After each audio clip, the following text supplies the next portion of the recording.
Let us start this chapter in the earliest cities with a story.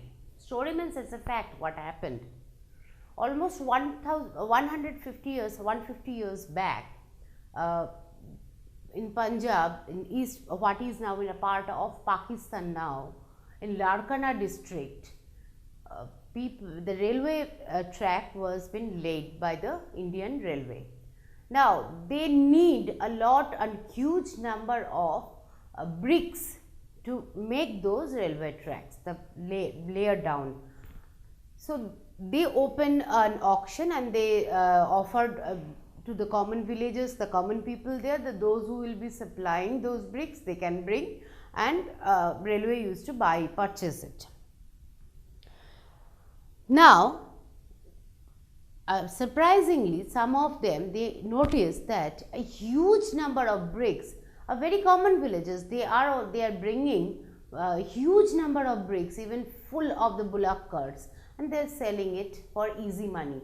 That was becoming the process, the way to get easy money from for the local villagers.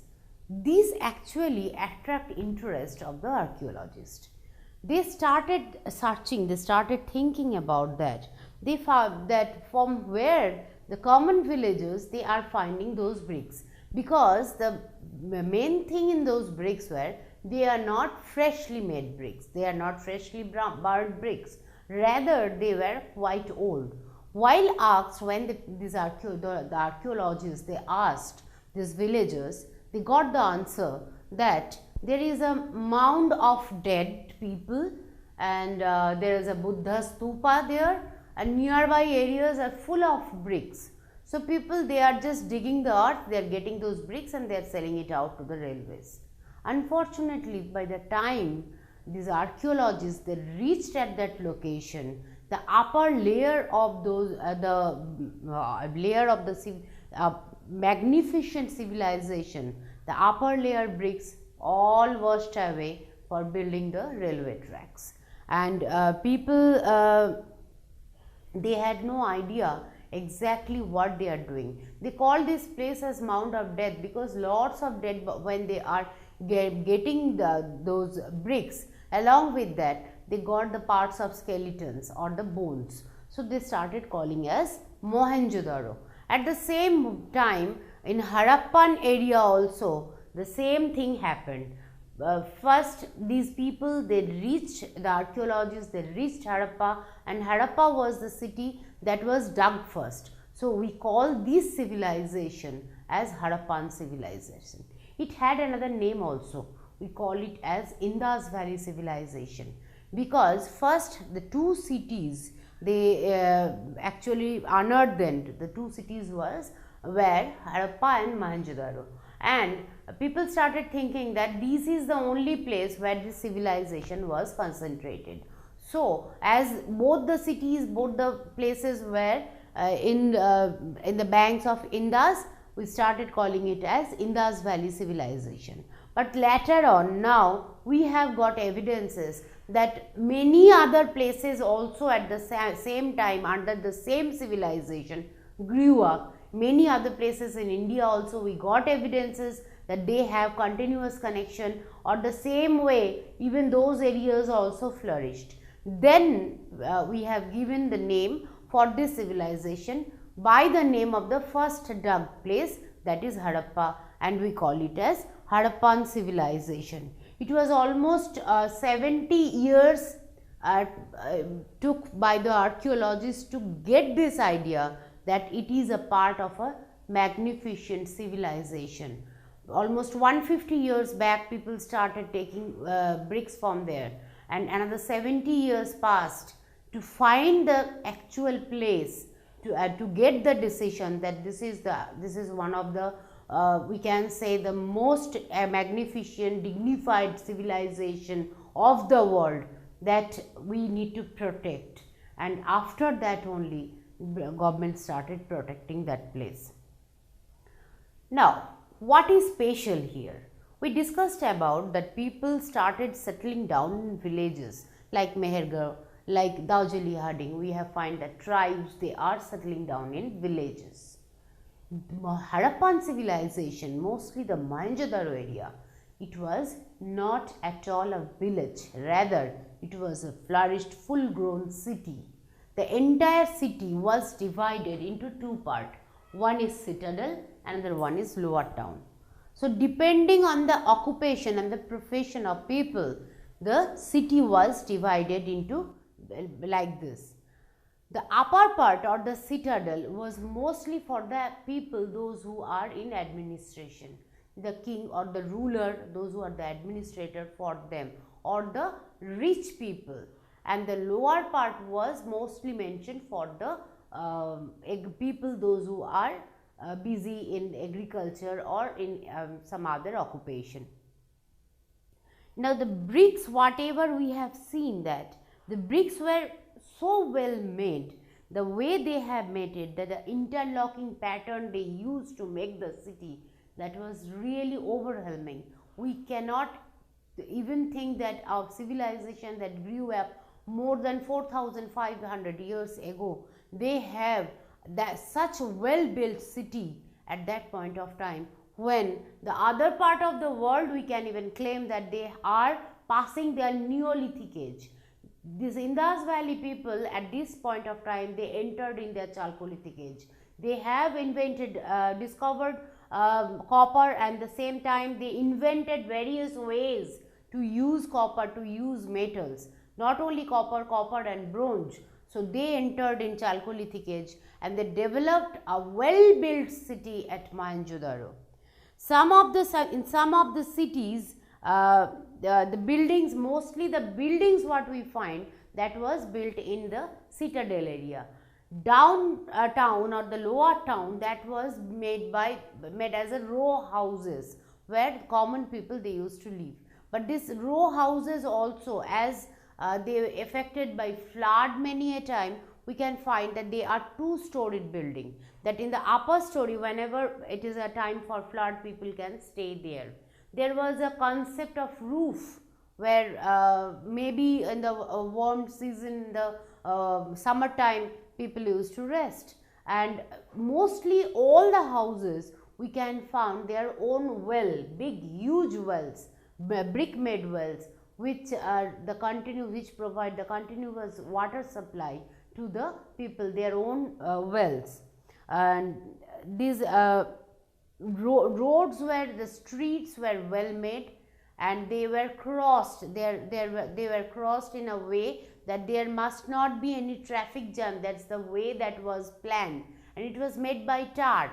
None of the houses faced the road because they felt like that the way they can block the road. Rather, the other side they used to have the opening of the houses. The bricks, the house was made by bricks coated with plaster, beautifully decorated, and some of the places, the way they develop, that really creates surprise even today, that how in those days, before so many years ago, people thought like that, and they developed a scientific model of a city in India. Now we will be discussing about the drainage system.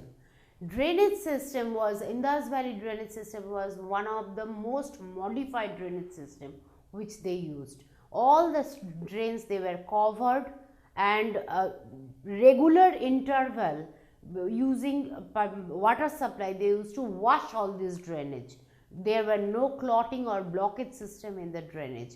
They are not allowed to throw garbages in the open drain, and for garbage collection also they have their own machinery that can throw garbage outside of the city area. And even in the we can see that in Mohenjo-daro, or in the cities developed in this period of time, the drainage system, they are interlinked with a septic tank. So whatever the waste material that also used to flow in a major river or in a major water body, that can help the city to keep clean and flawless. Next, we are coming after the drainage system. We are now discussing about Great Bath and Great Granary. Great Bath is a magnificent architectural building we can see in Mohenjo-daro. It was a place where people can come and take relaxation there in the it was a modify. You can say that now it is the swimming pool. What you can see all your apartments and you are using them. It was a type of a swimming pool. We can find that many rooms they made at the side of the Great Bath, which give us the proof that these people, they were very much beauty conscious. Not only the bathing purpose they use the Great Bath, but at the same time they also use these rooms to change their dress or to dress up in some other way. Even some professionals used to be there for oil massage or to give some beauty help, whatever they need there. That was the way this city was developed. The Great Bath, we can find that every day the water that the water that was stored in the bath area, the pool area, that used to flush out using 4 major drains that was attached with the Great Bath. So every time the water was recycled, they are getting fresh water for taking bath. This was the, can you imagine a city, a civilization that developed in such a way that that's not only a covered swimming pool, that also that made by mortar and completely covered with plasters, a beautiful swimming pool. Even today, if any time you get time to visit East Pakistan, you can visit Mohenjo-daro and you can have a glimpse of Great Bath, as it is now a heritage site and people are protecting this. Coming to the Great Granary, that was a place where these people, they used to keep their grainages, whatever the extra cereal, the grains, they used to save those grains in this granary. And as I told you that this was the time when people were getting their food by a central administration. So the extra food what they are keeping in the Great Granary, that used to help them at the time when they are losing food grains, like at the time of flood or any natural calamity. The thing what we find here, the Great Granary was built in a way that it cannot be affected by flood, because Mohenjo-daro is a place which was commonly flooded area, which was situated in a commonly flooded area. So the Great Granary, they made in a way that in the upper, it was a 4-storied building, and using a wheel, they used to keep all those grains stored in the upper store, that they cannot be harmed by any natural calamities. The door for the Great Granary, that was opened in a narrow lane, that in case of any foreign invasion or some other tribes, if they are coming to get their stored grain, it will not be easy for them to come in a narrow lane and to get those grains. So many way they planned in such a way that these grains what they are storing for future, so they can use these grains whenever there is any shortage of producing grains, and they can utilizing. And we can see that in the Great Bath, there are the continuous supply of water. We are using major wells. They have big wells that used to supply water in the Great Bath. At the same way, in the Great Granary, we have found that the storage was separated. They are not mixing up the grains, whatever they are getting. Depending on the availability, they separated it into separate rooms. That was the way they used it. Some of the sites like Kalibangan, we have seen that these people, they use it, this type of tank, though it was not Great Bath, but there was also some tanks which they used for a special purpose, mainly for puja purpose, as the way we are now for any sacred rituals, we are taking a dip in the major holy rivers. At the same way, the priest or the upper class people, they use the bath area the same way. And some cities like Mohenjo-daro, Harappa, Lothal, they have elaborated storehouses of their own also. So storing in Great Granary, at the same time they are storing food in other areas also in the city. What does it prove?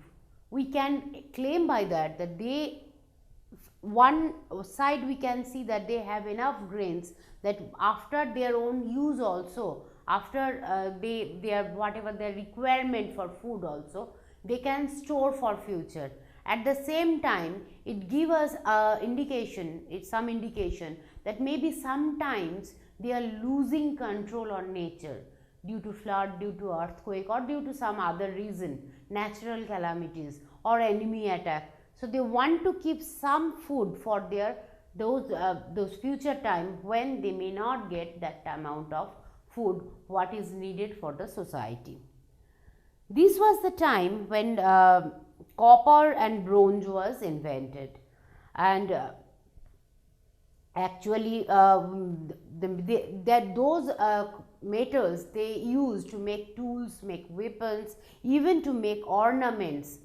I told you that these people in the Harappan civilization, they are very much beauty conscious. We have seen the statues they made, or the beads we find there, the way they made them, the way they decorated them, that give us an idea that these people have some spare time. When you have spare time, then only you can think about beautification. So people, even after their daily household chores or their daily whatever the work they did, after that they had their spare time. When they spend some time, some people they spend some time for beautification purpose. So we find that beautiful beads they made. The terracotta in this time period, really it was really amazing. You know, not only for this terracotta product they use for their cooking purpose, the clay products for their cooking purpose, or to store food.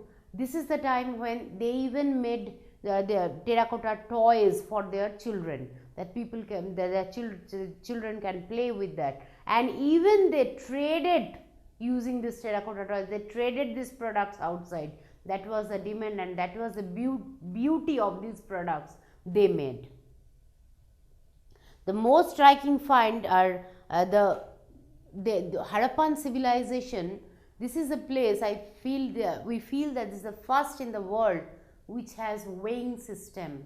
They have, you know, now if you want to buy something, the goods, the product, that will be, maybe you are buying some rice, that will be weighing in a weighing machine, that what is the weight for that, the amount of rice you have taken. Harappan civilization is the first time we can see all the weighing beads, what people they use to weigh some product to sell before they sell it out. Barter system was a common thing in this time. Barter means you give me something and in return I will give you something, that is the barter system. But this is the time in Harappan civilization we can find that not only barter system, but at the same time using seals they sold out their product. That is the reason they need to weigh it, how much, what is the amount they are giving. It is not a fake measurement, but a scientific method they use to weigh the products. Next we can see that in the Harappan civilization, the Harappa made seals out of stones. They are generally rectangular and usually have many animals carved there. Most of the animals what we find there, they is like bulls. We have seen some even religious figure on these seals, that like Pasupati Shiva. We know that God Shiva, he has he uses bull to move from one place to another. We found a yogi type of a figure on a shield that is surrounded by animal. We found a mother goddess figure. So this was the time we can say that these idols, the rituals we are following even now, those are actually originated from that period of time. Pieces of cloth that we find that attached to the lead of a silver vase and some copper objects at Mohenjo-daro. Archaeologists, they also find some spindle that seeing this we can say that this was the place not only they use cloths to cover themselves but to beautify themselves. They use the cloths, they even stitch the cloth in a way that it can increase its beauty. It's not only in their place, they even imported some of the cloths from China, because the Chinese clothes were famous at that point of time, and even they have trade relation with Sumer and Egyptian people. Cutting stone, polishing beads, carving seals that they exported. They were very much famous for all these things and they exported all these items. They even brought gold from some places or Karnataka, and they even brought some precious stones like lapis lazuli from the place from Iran or Iraq or all those areas. And what we can see that they started using other metals also, other than copper and bronze, what I told you that is a Chalcolithic age. They started using other metals also as their ornaments, like gold, like silver. They made many gold ornaments at this point of time. And these people, this is the time, the only time we can say that it is the proto-historic age. These people, they know that they knew that how to write, but unfortunately we don't know how to read them. It was not as easy as the way people started writing, the depicting nature, that drawing a bird's picture and say it is a bird. They have their own language and they know how to write their own language. They develop their own scripts to describe those languages. Other than that, there's men and women, they have a special type of workshop. We can say that each house they turn to a workshop. They gain some speciality which they worked on in their houses. People, they were traveling to distant lands or returning with raw materials. So when people started working as a factory site in their houses as a trading, so they started trading, so they need raw materials for that. But the terracotta toys, I told you, they started exporting, but mostly they were built for their children to play with. Now, new crafts of the city, some of the objects that was made find in Harappan sites. Most of the things that were found by archaeologists, they were made by some of the metals, bronze statues, and gold and silver ornaments, copper statues and all. The bronze statue of a dancing girl, the beautiful, the way they carved it, that really astonished the entire world. The way the posture was made, and even the way they neatly made her neatly make her bun and show the beauty, that's really appreciable. Another one is the priest statue, that also we have seen, neatly folded shawl in his back, in his left shoulder, and we can find a stone kind of a thing on his forehead, which may detect that it is a statue of a king or a leader or a priest. We call it as a priestly king, or a priest who used to lead the entire civilization. Copper and bronze, as they made for ornaments also, as well as for vessels and for other purposes. Gold and silver, mostly they used as ornamental purpose. Now, the thing that really make us surprised, that how they made all those beads, and it was not only to earn some money from trade from other countries, they used themselves it and for their own purposes. They polished it beautifully, and all the stone beads or beads using other metals also, they used it for their beautification purpose. Harappan civilization gave us evidences of many these type of artifacts that includes even beautifully made earthen pots, like the pots made by clay. We have seen that beautiful black design, even the cotton cloths also, the spindle. These are giving us the evidences that this civilization actually grew up in a higher grade, we can say. Now we know that everyone cannot be a specialist of making all these things. So society was neatly divided in that way, and there were a really good appreciation for this artisan who can make all those things. Men, women, both were engaged for making these purposes. Now to get this, in search of raw materials, they need to trade, they need to go out other places from where they can get it. They got probably we say that they got copper from present day Rajasthan, they got gold from present day Karnataka, or even they traded with Oman or West Asia to get their raw materials. Some even the gold and the silver also they brought from distant places. Tin, which is a mix of copper to produce bronze, may have been brought from present day Afghanistan and Iran. Gold, we know that even the precious gold was very much used there, and the precious stones that mixed with gold they use as ornaments also, and that the present day Iran, Gujarat or Afghanistan, all these places they brought from all these places.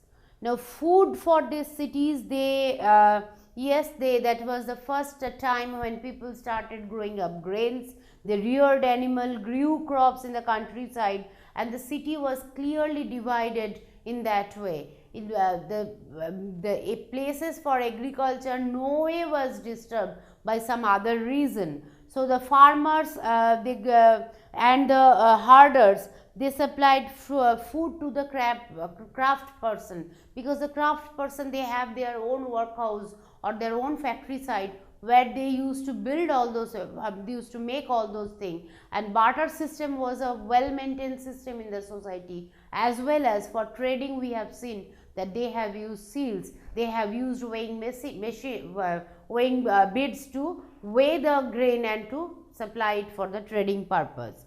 While the real plows we have probably made by wood, but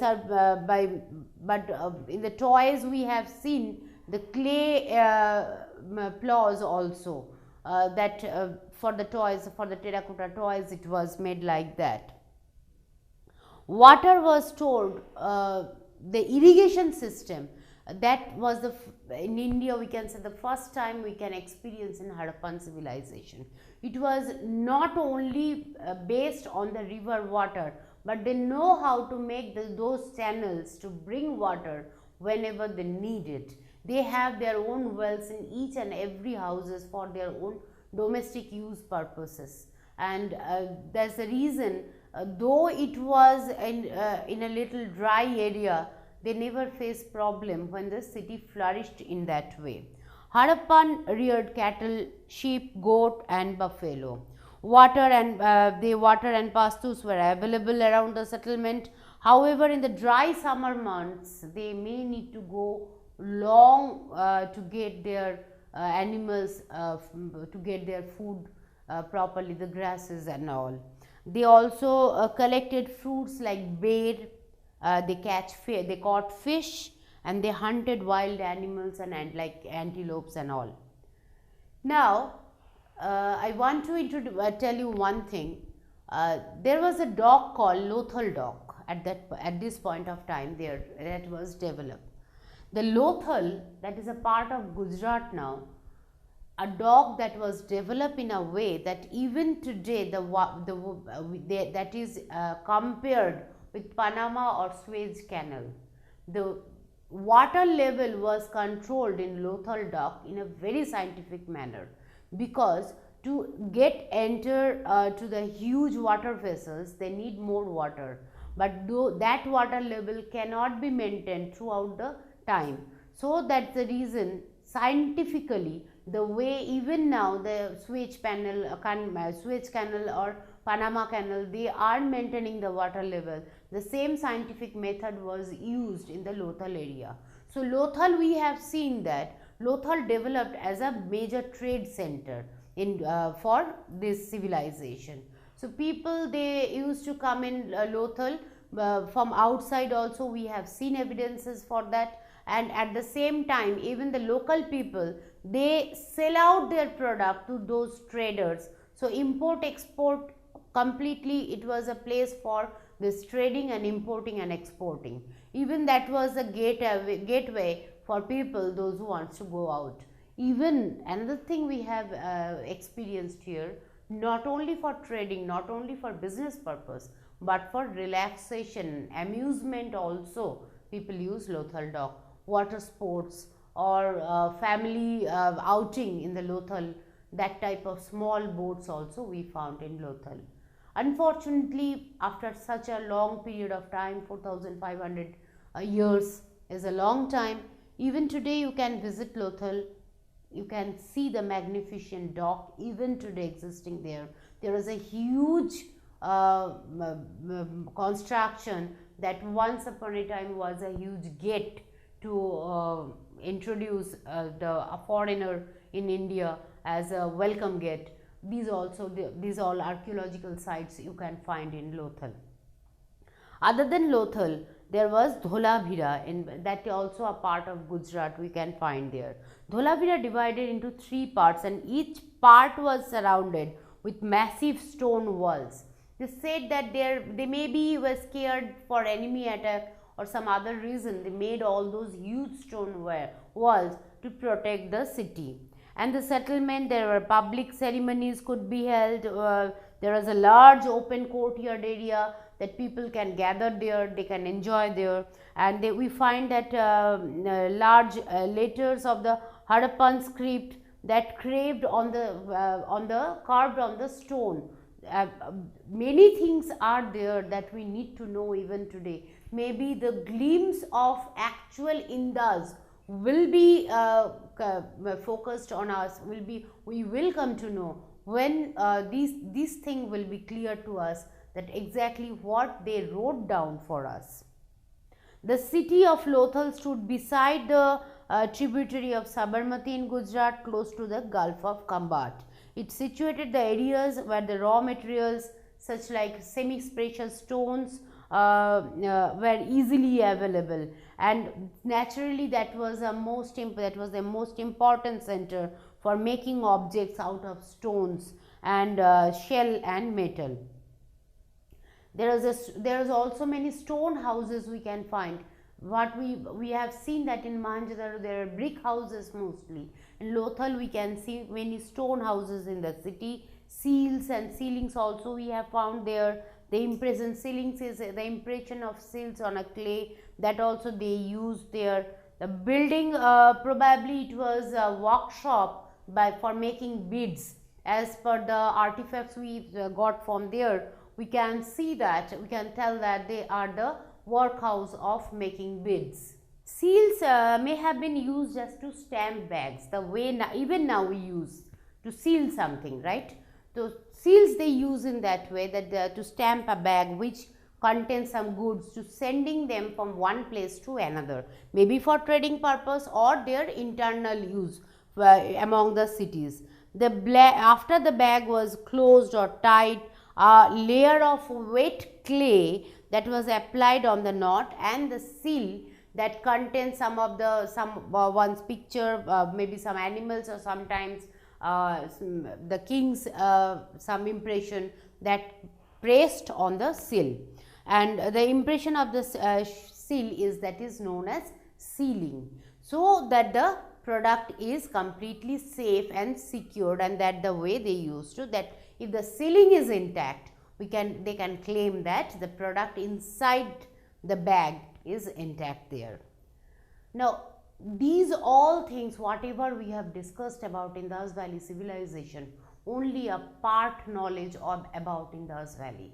We really yet to know many other things, that what exactly happened and how exactly they planned for all these things, how exactly the drainage system in a huge city was maintained in that way, and why at the end it broke down. There is a mystery at the end of Indus Valley Civilization.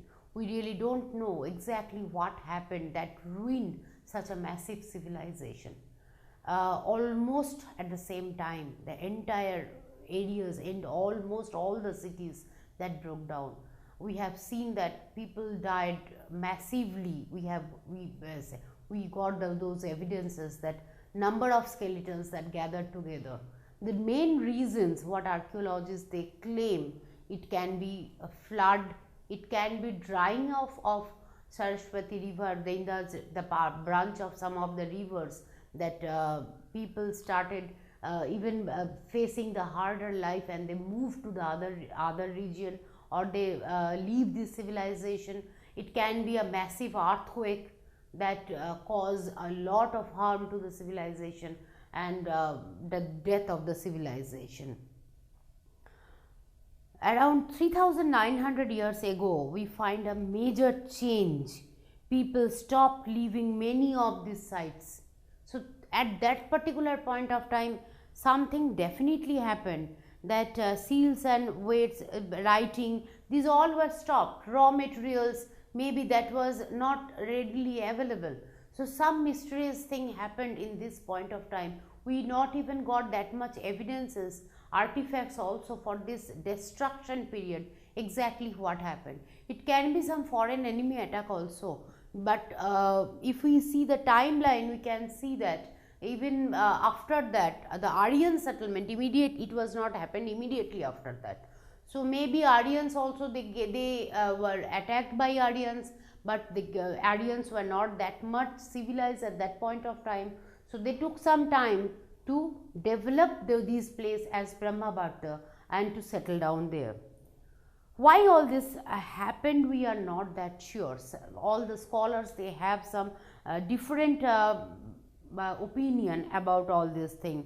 They suggest that maybe deforestation was the reason, that the massive deforestation to settle down that huge settlement cause reduce in the rainfall, and they are not getting their requirement of water supply at the same time.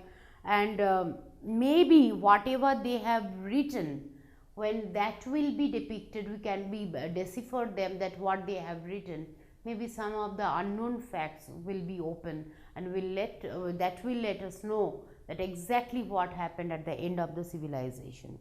It appears that the rulers, they lost their control over their subjects.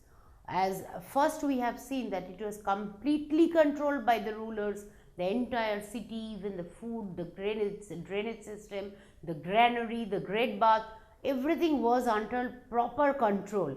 Maybe the rulers, they lost their control. Sites in Sindh and Punjab were abandoned. Many people, they moved from this place to another place, and new cities, what after this we have seen that emerged almost after 1400 years back. So what exactly happened in this period of time, that is really under the mysterious surprise of history.